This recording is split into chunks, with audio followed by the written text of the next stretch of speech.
Hello everyone. This video is about Sandbox Refresh. Yes, this is a very basic topic, but still we are discussing about this because after I have worked with multiple clients, I see that there are two categories.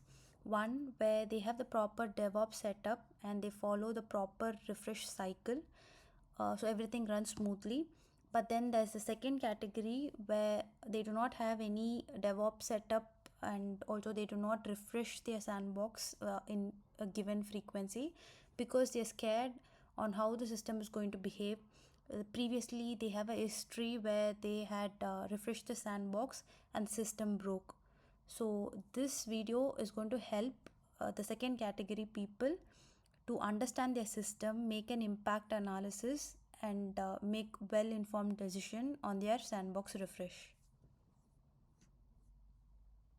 So even before you start your impact analysis, you should have a documentation of the very basic details about your org at any given time. So here are like 4 tables which is going to help you with this impact analysis. So first one is going to be about the sandbox details like name, the type, purpose, and what are the external system connected to it. And then we have the second table which is about the frequency. There are two things. One, the Salesforce eligibility of how frequently you can refresh your sandbox, and then there's your org plan which you decide about the frequency between the refresh. Third table is about the system to which Salesforce has exposed its data to. So the key point is noting the authentication type because this plays an important role when there comes issues between the integrated system post refresh.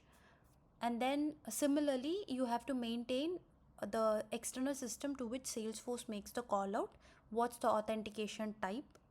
Now that we have the basic details documented, let's move on with the pre-refresh activity. First, you have to choose a window.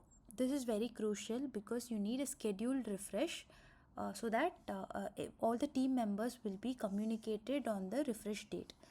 Second one, timing is crucial because if you have any project release or any deadlines nearing, it's not the right time. Third, we have something called preview and non-preview sandbox. So basically when a sandbox gets created, it will be set to preview instance, which means the all the release updates that happens in Salesforce can be test run in your lower environment sandbox when it's set to preview instance. So be sure that you do not refresh the sandbox post the preview window. This detail you can check in the Salesforce documentation. So please make sure that you choose a date that doesn't fall after the preview window. Then you have to notify all the relevant users. So first you send them an email at least 10 days in advance, and then you send them a reminder email 1 day before the scheduled refresh. All the other points are self-explanatory, but still let's go through it. Identifying team members for downtime and impact. Then identifying smoke testing features.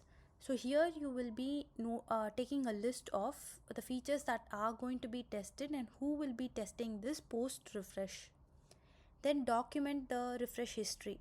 So this is again preparing a documentation where you will be noting down what were the incidents that happened during the refresh so that that doesn't get repeated for the next refresh cycle. Then code backup. So this your developers will be taking care using VS Code. They can take a full sandbox backup. And then test data backup. This is for your QA.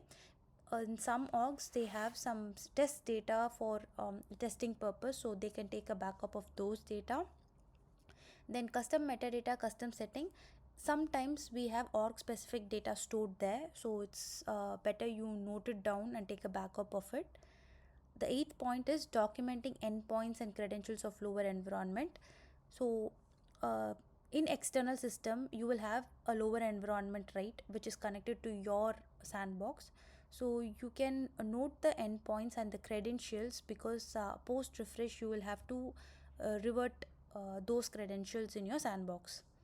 Then the ninth point is configuration backup, which includes validation rules, fields, or flows that were created but not yet pushed to production. So they can be reverted post the refresh.